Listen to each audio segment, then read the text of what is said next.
Audio Jungle.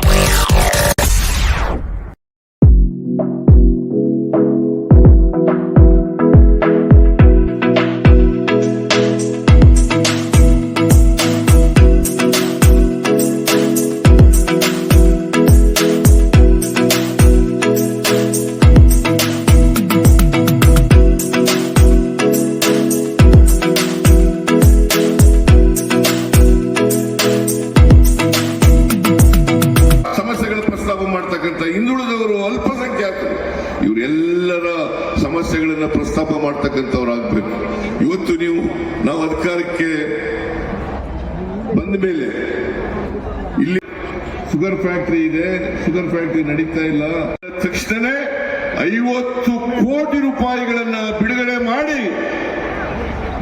ಮಾಡಿ sugar factory ನಡೀಲಿಕ್ಕೆ ಚಾಲು ಮಾಡಲಿಕ್ಕೆ ಎಲ್ಲ ಹಣಕಾಸಿನ ಸಹಾಯವನ್ನು ಮಾಡತಕ್ಕಂಥ ಕೆಲಸವನ್ನು ಮಾಡಿದ್ರು. ಚೆಲುವರಾಯ ಸ್ವಾಮಿ ಅವರು ಹೇಳಿದ್ರು, ನರೇಂದ್ರ ಸ್ವಾಮಿ ಅವರು ಹೇಳಿದ್ರು, ಒಂದು ಅಗ್ರಿಕಲ್ಚರ್ ಯೂನಿವರ್ಸಿಟಿನ ಮಾಡಬೇಕು. ಮಂಡ್ಯದಲ್ಲಿ ಕೃಷಿ ಪ್ರಧಾನವಾದಂಥ ಜಿಲ್ಲೆ ಇದು ಮಂಡ್ಯ. ಅದಕ್ಕೋಸ್ಕರವಾಗಿ ಇಲ್ಲಿ ಒಂದು ಅಗ್ರಿಕಲ್ಚರಲ್ ಕಾಲೇಜನ್ನ ಮಾಡಲೇಬೇಕು. ವಿಸಿ ಫಾರಂನಲ್ಲಿ ಜಾಗ ಇದೆ ಅಂತಕ್ಕಂಥ ಮಾತುಗಳನ್ನು ಹೇಳಿದ್ರು.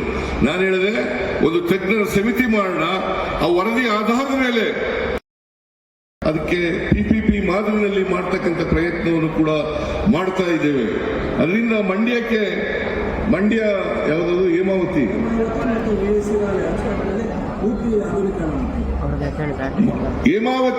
ಮತ್ತು ವಿಸಿ ನಾಲೆ ಇವೆರಡನ್ನೂ ಕೂಡ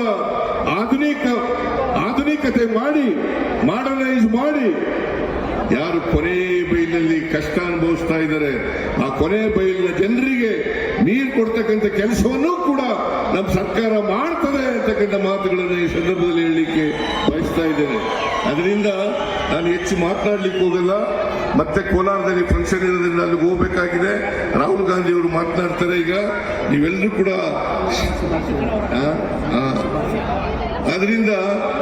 ಕೂಡ ಶಾಂತ ಚಿತ್ತತೆಯಿಂದ ರಾಹುಲ್ ಗಾಂಧಿಯವರ ಭಾಷಣವನ್ನು ಕೇಳಬೇಕು ಅಂತ ಹೇಳಿ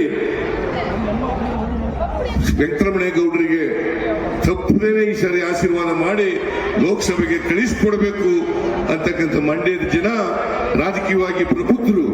ಯಾವುದು ಸರಿ ಇಲ್ಲ ಅಂತಕ್ಕಂಥ ತೀರ್ಮಾನ ಮಾಡತಕ್ಕಂಥ ಶಕ್ತಿ ನಿಮಗಿದೆ. ಅದರಿಂದ ಆ ಶಕ್ತಿಯನ್ನು ಪ್ರದರ್ಶನ ಮಾಡಿ ವೆಂಕಟರಮಣೇಗೌಡರನ್ನ ಆಶೀರ್ವಾದ ಮಾಡಿ ಅವ್ರನ್ನ ಲೋಕಸಭೆಗೆ ಕಳಿಸಿಕೊಡಬೇಕು ಅಂತೇಳಿ ನಿಮ್ಮಲ್ಲಿ ಅತ್ಯಂತ ಕಳಕಳಿಯಿಂದ ಪ್ರಾರ್ಥನೆಯನ್ನು ಮಾಡಲಿಕ್ಕೆ ಬಯಸ್ತೇನೆ. ಶ್ರೀರಾಮನವಮಿಯ ಜಯಂತಿ ಉತ್ಸವದ ಶುಭಾಶಯಗಳನ್ನ ನಿಮ್ಮೆಲ್ಲರಿಗೂ ಕೋರಿ ನನ್ನ ಮಾತುಗಳನ್ನು ಮುಗಿಸ್ತೇನೆ. ಜೈ ಹಿಂದ್, ಜೈ ಕರ್ನಾಟಕ, ಜೈ ಕಾಂಗ್ರೆಸ್. ಮುಖ್ಯಮಂತ್ರಿಗಳಿಗೆ ಧನ್ಯವಾದಗಳು.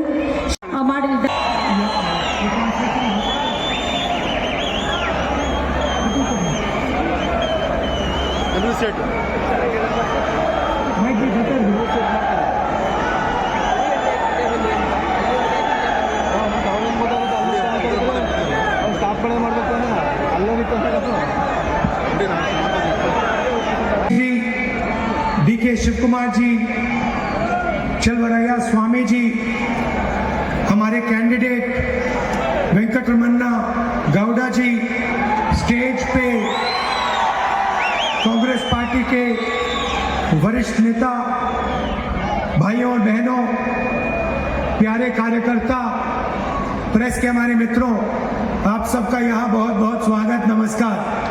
सन्मान्य सिद्धरामಯ್ಯ ಅವರೇ, DK ಶಿವಕುಮಾರ್ ಅವರೇ, ಚಲರಾಯ ಸ್ವಾಮಿ ಅವರೇ, ನಮ್ಮ ಪಕ್ಷದ ಅಭ್ಯರ್ಥಿ ಆದಂಥ ವೆಂಕಟರಮಣೇಗೌಡರು ಅವರೇ, ವೇದಿಕೆ ಮೇಲೆ ಇರುವಂತಹ ಎಲ್ಲ ವರಿಷ್ಠ ನಾಯಕರುಗಳೇ. दो विचारधाराओं की लड़ाई है. एक तरफ कांग्रेस पार्टी किसानों की, मजदूरों की, व्यापारियों की सरकार चलाते हैं. ಕೇವಲ 20-25 ಜನರ ಏಳಿಗೆಗಾಗಿ ಅವರು ಸರ್ಕಾರ ನಡೆಸ್ತಾ ಇದ್ದಾರೆ.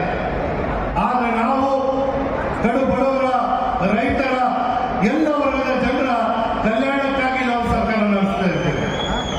आपको याद होगा, चुनाव में हमने आपसे 5 वायदे किए थे, 5 गारंटी के वायदे हमने आपसे किए थे, और मैं गर्व गर्व से कहता हूं कि हमारी सरकार ने सारी की सारी गारंटीज आपको दे दी है।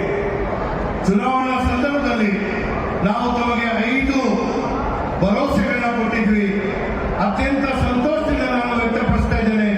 ಈ 5 ಗ್ಯಾರಂಟಿಗಳನ್ನ ಜಾರಿಗೊಳಿಸಿ ನಿಮಗೆ ತಲುಪಿರುವಂತಹ ಕೀರ್ತಿ ನಮ್ದಾಗಿದೆ. आज कर्नाटक में गृह लक्ष्मी के माध्यम से 1 करोड़ महिलाओं से ज्यादा को हर महीने 2000 रुपए मिलते हैं। ಗೃಹಲಕ್ಷ್ಮಿ ಯೋಜನೆ ಅಡಿಯಲ್ಲಿ ಪ್ರತಿಯೊಂದು ಕುಟುಂಬದ ಹಿರಿಯ ಮಹಿಳೆಗೆ 2,000 ರೂಪಾಯಿ ನಾವು ಕೊಡ್ತಾ ಇರೋದ್ರಿಂದ ಸಾಕಷ್ಟು ಬದಲಾವಣೆಗಳಾಗ್ತಾ ಇದೆ. ಅತ್ಯಂತ ಗರ್ವದಿಂದ ನಾನು ಈ ಮಾತನ್ನು ತಮ್ಮಲ್ಲಿ ವ್ಯಕ್ತಪಡಿಸ್ತಾ ಇದ್ದೇನೆ. 24,000 रुपए सीधे उनके बैंक अकाउंट में कांग्रेस पार्टी की सरकार डालती है। ಪ್ರತಿ ವರ್ಷ 24,000 ರೂಪಾಯಿ ನೇರವಾಗಿ ಅವರ ಖಾತೆಗೆ ಜಮಾ ಮಾಡುವ ಮೂಲಕ ಒಂದು ನೆಮ್ಮದಿಯ ಬದುಕನ್ನು ಕೊಡ್ತಾ ಇದ್ದೇವೆ. 1.5 करोड़ से ज्यादा परिवारों को मुफ्त में बिजली दी जा रही है। 1.5 ಕೋಟಿ ಕುಟುಂಬಗಳಿಗೆ 200 ಯೂನಿಟ್ ವರೆಗೂ ಉಚಿತವಾದಂತಹ ವಿದ್ಯುತ್ ಶಕ್ತಿಯನ್ನು ನೀಡ್ತಾ ಇದ್ದೇವೆ. 1 करोड़ परिवार से ज्यादा को 10 केजी चावल अन्न भाग्य स्कीम में मिल रहा है। ಅನ್ನಭಾಗ್ಯ ಯೋಜನೆ ಅಡಿಯಲ್ಲಿ 1 ಕೋಟಿಗಿಂತ ಹೆಚ್ಚಿನ ಒಂದು ಕುಟುಂಬಗಳಿಗೆ ಪ್ರತಿ ತಿಂಗಳು 10 ಕೆಜಿ ಅಕ್ಕಿ ಕೊಡುವಂತ ಯೋಜನೆಯನ್ನು ಜಾರಿ ಮಾಡಿದ್ದೇವೆ. और युवा निधि स्कीम के माध्यम से 3,000 रुपए हर महीने 1.5 लाख युवा को दिया जा रहा है। ಯುವ ನಿಧಿ ಯೋಜನೆ ಅಡಿಯಲ್ಲಿ ಪದವೀಧರ ಯುವಕರಿಗೆ ಪ್ರತಿ ತಿಂಗಳು 3,000 ರೂಪಾಯಿ ಅಂತೆ ನಾವು ಈ ಯೋಜನೆ ಜಾರಿ ಮಾಡಿ ಸುಮಾರು 1.5 ಲಕ್ಷ ಯುವಕರಿಗೆ ಇದರಿಂದ ಸಹಾಯ ಆಗಿದೆ. और कर्नाटक एक प्रदेश है जहां हमारी बहनें, हमारी माता बस में फ्री में घूमती है। ಕರ್ನಾಟಕ ರಾಜ್ಯದ ಉದ್ದಕ್ಕೂ ನಮ್ಮ ಮಹಿಳೆಯರು, ಹೆಣ್ಮಕ್ಕಳು ಸರ್ಕಾರಿ ಬಸ್ಗಳಲ್ಲಿ ಉಚಿತವಾಗಿ ಪ್ರಯಾಣ ಮಾಡುವಂತ ಯೋಜನೆಗಳನ್ನ ಜಾರಿ ಮಾಡಿದ್ದೇವೆ. मांग रहा है वो और कुछ नहीं चाहता है, मुफ्त में कुछ नहीं चाहता, फ्री में कुछ नहीं चाहता, सिर्फ न्याय चाहता है। ರೈತರು ತಮ್ಮ ಬದುಕಿನಲ್ಲಿ ಯಾರ ಮುಂದೆ ಹಸ್ತನ್ನು ಚಾಚುವುದಿಲ್ಲ. ಅವರಿಗೆ ನ್ಯಾಯ ಬೇಕಾಗಿದೆ. ಆ ನ್ಯಾಯ ಕೊಡುವಂತದಕ್ಕೆ ನಾವು ಮುಂದಾಗ್ತಾ ಇದ್ದೇವೆ. भारत जोड़ो 4,000 किलोमीटर चला कन्याकुमारी से कश्मीर तक और हजारों किसानों से मेरी बात हुई। ಭಾರತ್ ಜೋಡೋ ಯಾತ್ರೆ ನಾನು ಇಲ್ಲಿಂದ ಪ್ರಾರಂಭ ಮಾಡಿದಂತಹ ಸಂದರ್ಭದಲ್ಲಿ ಸುಮಾರು 4,000 ಕಿಲೋಮೀಟರ್ ಪಾದಯಾತ್ರೆ ಮಾಡುವ ಮೂಲಕ ನನ್ನ ದಾರಿ ಉದ್ದಕ್ಕೂ ರೈತರ ಸಂಕಷ್ಟನ ನೋಡಿದ್ದೇನೆ, ಅವರ ಜೊತೆ ಚರ್ಚೆ ಮಾಡಿದ್ದೇನೆ. ರೈತರು ನನ್ನ ಹತ್ರ ಮನವಿ ಮಾಡಿಕೊಂಡಿದ್ದು ಕೇವಲ 2-3 ವಿಚಾರಗಳಲ್ಲಿ. ಅದು ಆ 2-3 ವಿಚಾರಗಳನ್ನು ನಾನು ಆಲಿಸಿದ್ದೇನೆ. पहला सवाल हर किसान पूछता है, कहता है कि राहुल जी कोई भी मार्केट में अपना प्रोडक्ट बेचता है तो उसे उस प्रोडक्ट के लिए सही दाम मिलता है, मगर जब किसान अपनी मेहनत बेचना चाहता है, धान बेचना चाहता है, शुगर केन बेचना चाहता है, तो उसे सही दाम नहीं मिलता है। कि अरबपतियों का कर्जा माफ हो जाता है। लाखों करोड़ रुपए नरेंद्र मोदी जी ने हिंदुस्तान के सबसे अमीर लोगों का माफ किया है। 25 लोगों का 16 लाख करोड़ रुपए उन्होंने माफ किया, मतलब 24 साल का मनरेगा का पैसा उन्होंने 25 लोगों को दे दिया। 16 ಲಕ್ಷ ಕೋಟಿ ರೂಪಾಯಿ ಮನ್ನಾ ಮಾಡಕ್ಕೆ ಸಾಧ್ಯ ಆಗುತ್ತೆ. ಅದು ನಮ್ಮ ಪಾಲಿನ ಹಣ ಕೂಡ ಮನ್ನಾ ಆಗುವಂಥದ್ದು ಆಗಬೇಕು. तो किसान ये सवाल पूछता है कि अरबपतियों का कर्जा माफ होता है, किसानों का क्यों नहीं होता? ಈ ರಾಷ್ಟ್ರದಲ್ಲಿ ಶ್ರೀಮಂತರ ಸಾಲ ಮನ್ನಾ ಮಾಡಕ್ಕೆ ಸಾಧ್ಯ ಆಗುತ್ತೆ, ರೈತರ ಸಾಲ ಮನ್ನಾ ಮಾಡುವಂಥದಕ್ಕೆ ಮುಜುಗರ ಯಾಕೆ ಆಗ್ತೀರಾ? और तीसरा सवाल जो हर किसान पूछता है, प्रधानमंत्री बीमा योजना के बारे में। ಮೂರನೇ ಪ್ರಶ್ನೆ, ಪ್ರಧಾನಮಂತ್ರಿ ವಿಮೆ ಯೋಜನೆ, ಇದರ ವಿಚಾರದಲ್ಲಿ ನನ್ನ ಮುಂದೆ ಕೇಳಿದ್ದಾರೆ.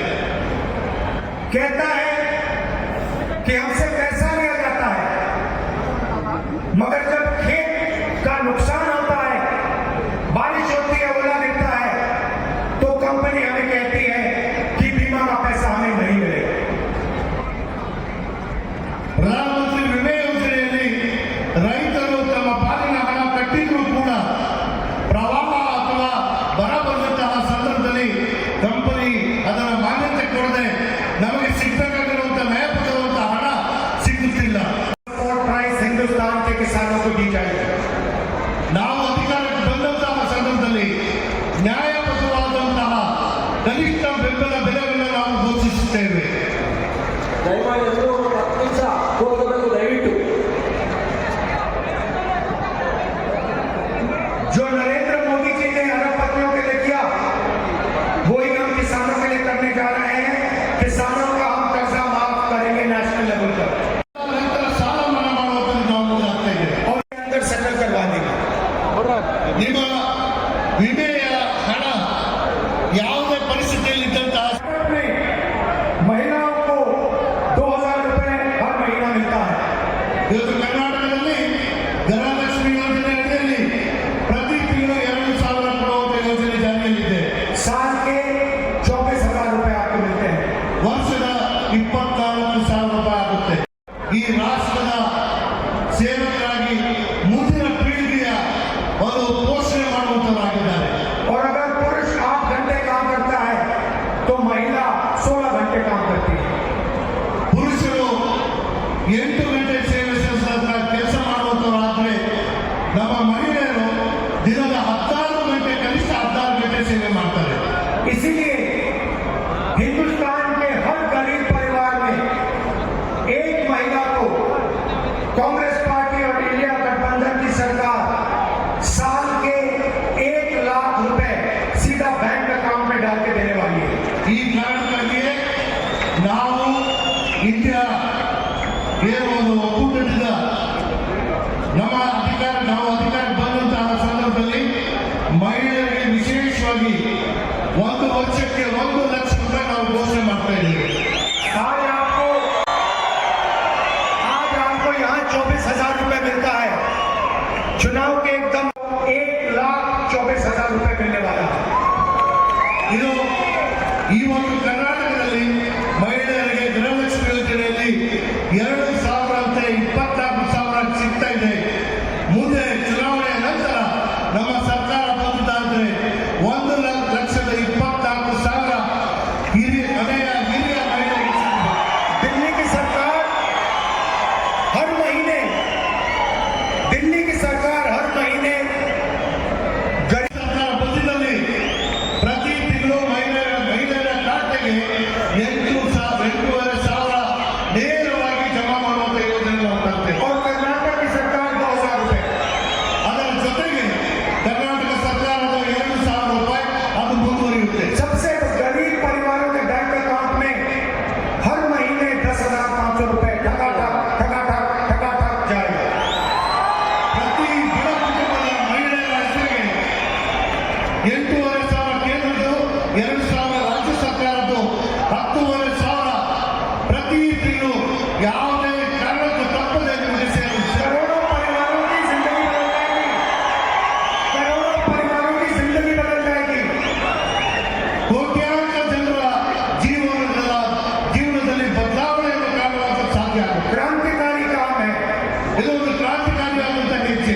मगर कांग्रेस पार्टी ಯುವಕರಿಗೆ ಇವತ್ತು ನಾನು ಈ ಸಂದೇಶ ಕೊಡೋಕೆ ಬಂದಿದ್ದೇನೆ. कांग्रेस पार्टी आपके लिए क्या करने जा रही है? ऐतिहासिक क्रांतिकारी काम करने जा रही है। ಒಂದು ಐತಿಹಾಸಿಕವಾದಂತಹ ಕಾರ್ಯಕ್ರಮವನ್ನು ನಿಮ್ಮ ಮುಂದೆ ನಾನು ತಂದಿದ್ದೇನೆ. शायद जो आप अपने सपने में भी नहीं देख सकते थे। ನಾವು ನಮ್ಮ ಮನಸ್ಸನ್ನು ಆಲೋಚನೆ ಮಾಡದೇ ಇರುವಂತಹ योजना का नाम पहली नौकरी पक्की। ಯಾರು ಪದವಿಯನ್ನು ಮುಗಿಸಿರ್ತಾರೆ ನಿಮಗೆ ಕೆಲಸ ನಿಶ್ಚಿತವಾಗಿ ಕೊಡುವಂತಹ ಯೋಜನೆ. पहली नौकरी पक्की मतलब जो भी बेरोजगार युवा है उनको हम पहली नौकरी का अधिकार देने जा रहे हैं। ಯಾರು ಯುವಕರು ಯುವತಿಯರಿದ್ದಾರೆ ಅವರು ಪದವಿ ಮಾಡಿದ ಕೂಡಲೇ ಅವರಿಗೆ ಮೊದಲನೇ ಕೆಲಸವನ್ನು ಕೊಡುವಂತಹ ಯೋಜನೆ ನಾವು ಜಾರಿ ಮಾಡಲಿದ್ದೇವೆ. आप आज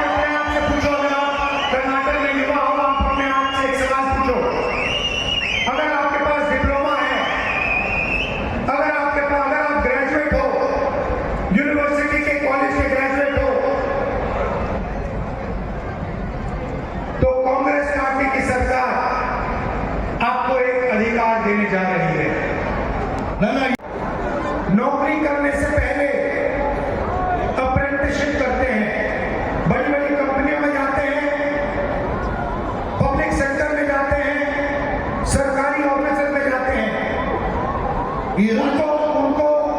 उनको 6 महीने की 1 साल की नौकरी मिलती है, पेड नौकरी होती है, उसमें उनकी ट्रेनिंग होती है।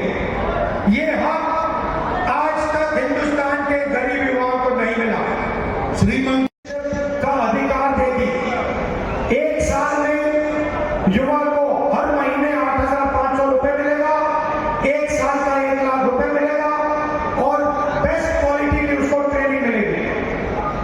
ನಮ್ಮ ಸರ್ಕಾರ ಬಂದಿದ್ದಲ್ಲಿ ನಮ್ಮ ರಾಷ್ಟ್ರವ್ಯಾಪ್ತಿಯ ಯುವಕ ಯುವತಿಯರಿಗೆ ಅವರು ಅವರ ವಿದ್ಯೆಯನ್ನ ಏನು ಪದವಿ ಅಥವಾ ಡಿಪ್ಲೊಮಾ ಮಾಡಿದ ಮೇಲೆ ಅಪ್ರೆಂಟಿಸ್ನ ಈ ಒಂದು ಅಧಿಕಾರ ಎಲ್ಲ ಬಡ ಕುಟುಂಬಗಳಿಗೂ ವಿತರಿಸಿ ಪ್ರತಿ ತಿಂಗಳು 8,500 ಸಂಭಾವನೆಯನ್ನು ಕೊಟ್ಟು ವರ್ಷಕ್ಕೆ 1 ಲಕ್ಷ ರೂಪಾಯಿ ಮುಂದಾಗ್ತಾ ಇದೆ. हिंदुस्तान की इंडस्ट्रीज को, पब्लिक सेक्टर को करोड़ों ट्रेन युवा मिलेंगे।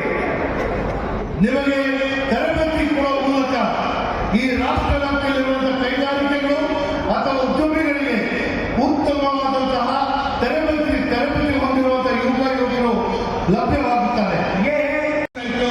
ಅದರ ಈಗ ನಗರ ಪ್ರದೇಶಕ್ಕೂ ನಾವು ಜಾರಿ ಮಾಡಲಿದ್ದೇವೆ. और जो आशा और आंगनबाड़ी की महिलाएं हैं, उनकी हम आमदनी दुगनी करने जा रहे हैं। ಆಶಾ ಮತ್ತು ಅಂಗನವಾಡಿ ಕಾರ್ಯಕರ್ತರಿಗೆ ಅವರ ಬದುಕನ್ನು ಹಸನು ಮಾಡುವಂಥದ್ದಕ್ಕೆ ಅವರ ಸಂಭಾವನೆಯನ್ನ ದುಗ್ನ ಮಾಡುವಂತಹ ಕೆಲಸ ನಾವು ಮುಂದಾಗ್ತಾ ಇದ್ದೇವೆ.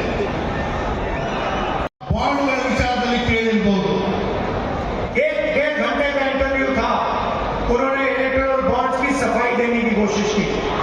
ಒಂದೂವರೆ ಗಂಟೆ ಅವರ ಸಂಭಾಷಣೆಯನ್ನು ಮಾಧ್ಯಮದೊಂದಿಗೆ ಮಾತಾಡಿದ್ದಾರೆ. ಎಲೆಕ್ಷನ್ ಬಾಂಡ್ಸಿನ ಕುರಿತು ಸಮಜಾಯಿಸಿ ಕೊಡುವಂತ ಪ್ರಯತ್ನ ಅವರು ಮಾಡ್ತಾ ಇದ್ರು. एक काम कीजिए, उस वीडियो को आप देखिए, गूगल पे जाइए, उनका इंटरव्यू देखिए और जब वो इलेक्टोरल बॉन्ड्स की बात करते हैं तो उनके हाथ कांप रहे हैं। ತಾವೊಂದು ಕೆಲಸ ಮಾಡಿ, ಗೂಗಲ್ನಲ್ಲಿ ಅದು ಆ ಸಂಭಾಷಣೆ ಲಭ್ಯವಿದೆ, ನೀವೆಲ್ಲರೂ ಅದನ್ನು ನೋಡಿ. ಎಲೆಕ್ಷನ್ ಬಾಂಡ್ ವಿಚಾರ ಅವರು ಮಾತಾಡುವಂತ ಸಂದರ್ಭದಲ್ಲಿ ಅವರ ಕೈ ನಡುತ್ತಿದ್ದಂಥದ್ದು ತಾವೆಲ್ಲ ನೋಡಬಹುದು. क्योंकि इलेक्टोरल बॉन्ड्स हिंदुस्तान का सबसे बड़ा भ्रष्टाचार है। ಚುನಾವಣೆ ಬಾಂಡ್ಗಳು ಏನು ಎಲೆಕ್ಷನ್ ಬಾಂಡ್ಗಳು ಮಾಡಿದ್ರು, ವಿಶ್ವದಲ್ಲೇ ಇದು ಎಲ್ಲಕ್ಕಿಂತ ದೊಡ್ಡ ಒಂದು ಏನು ಕರಪ್ಷನ್ ಹಗರಣ ಆಗಿದೆ. प्रधानमंत्री कहते हैं इलेक्टोरल बॉन्ड से हिंदुस्तान का राजनीतिक सिस्टम साफ होगा। ಪ್ರಧಾನಮಂತ್ರಿಗಳು ಹೇಳ್ತಾರೆ ಈ ಚುನಾವಣೆ ಬಾಂಡ್ ಮೂಲಕ ರಾಜಕೀಯ ವ್ಯವಸ್ಥೆಯಲ್ಲಿ ಸ್ವಚ್ಛತೆ ಬರುತ್ತೆ ಅಂತ ಹೇಳಿ. फिर पैसे किसने दिए, किसको दिए, किस तारीख दिए, वो सारा छुपा दिया उन्होंने। ಈ ಎಲೆಕ್ಷನ್ ಬಾಂಡ್ಗಳು ಯಾರಿಂದ ಪಡ್ಕೊಂಡ್ರಿ, ಎಲ್ಲಿ ಖರ್ಚು ಮಾಡಿದ್ರಿ ಅನ್ನೋದನ್ನ ಸಂಪೂರ್ಣವಾಗಿ ನಿಗೂಢವಾಗಿ ನಮ್ಮ ಮುಂದೆ ಇಟ್ಟಿದ್ದಾರೆ. सुप्रीम कोर्ट ने उनकी योजना को रद्द कर दिया, कहा यह इलेक्टोरल बॉन्ड स्कीम इलीगल है, बंद कर दिया उसे। ಸರ್ವೋಚ್ಚ ನ್ಯಾಯಾಲಯವು ಬಹಳ ಕಠಿಣವಾಗಿ ಹೇಳಿದೆ, ಈ ಎಲೆಕ್ಷನ್ ಬಾಂಡ್ ಅನ್ನು ಸಂಪೂರ್ಣವಾಗಿ ರದ್ದು ಮಾಡಬೇಕು ಅಂತ ಹೇಳಿ. और कहा कि सारा डेटा पब्लिक को दिखाओ।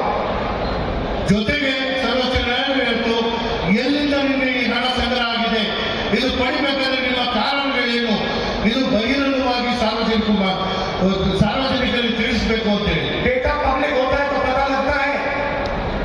एक दिन किसी कंपनी को कॉन्ट्रैक्ट मिलता है, उसके एकदम बाद वही कंपनी बीजेपी को हजारों करोड़ रुपए पकड़ा देती है। ಈ ಮಾಹಿತಿ ಸಾರ್ವಜನಿಕ ವಲಯದಲ್ಲಿ ಬಂದಂತಹ ಸಂದರ್ಭದಲ್ಲಿ ಗೊತ್ತಾಗುತ್ತೆ. ಕೆಲವು ಕಂಪನಿಗಳಿಗೆ ಕೆಲಸದ ಆದೇಶ, ಕಾರ್ಯಾದೇಶ ಕೊಟ್ಟಿದ ಮೇಲೆ ಮಾರನೇ ದಿವಸ ಬಿಜೆಪಿಗೆ ಲಕ್ಷಾಂತರ ರೂಪಾಯಿ ಕೂಡಿಕರಿಸಿ ಎಲೆಕ್ಷನ್ ಬಾಂಡ್ ಮೂಲಕ ಪಡ್ಕೊಂಡಿರುವಂಥದ್ದು. किसी कंपनी पर सीबीआई इंक्वायरी होती है, ईडी की इंक्वायरी होती है, कुछ ही दिन बाद वो कंपनी बीजेपी को पैसा देती है और सीबीआई इंक्वायरी खत्म हो जाती है। ತಮಗೆ ಗೊತ್ತಿದೆ, ಭ್ರಷ್ಟಾಚಾರವನ್ನು ನಿರ್ಮೂಲನೆ ಮಾಡುವಂತಹ ನೆಪದಲ್ಲಿ ಕೆಲವರ ಮೇಲೆ ಸಿಬಿಐ, ಇಡಿ ಮತ್ತು ಇನ್ಕಮ್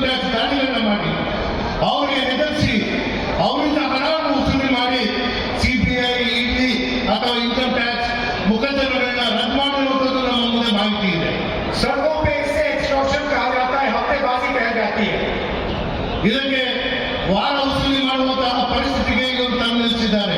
आमतौर से ये काम छोटे छोटे गुंडे करते हैं. ಇದು ಸಾಮಾನ್ಯವಾಗಿ ನಮ್ಮ ಮಧ್ಯೆ ಇರುವಂತಹ ಕೆಲವು ಗುಂಡಾಗಳು ಮಾಡುವಂತ ಕೆಲಸ ಇವತ್ತು ಒಂದು किसी को धक्का दिया और उससे पैसे ले लिए. ಕೆಲವರಿಗೆ ಎದುರಿಸಿ ಬೆದರಿಸಿ ಹಣ ಪಡ್ಕೊಳ್ಳೋದು. दुनिया में सबसे बड़ा एक्सटॉर्शन स्कैम इलेक्टोरल बॉन्ड्स है.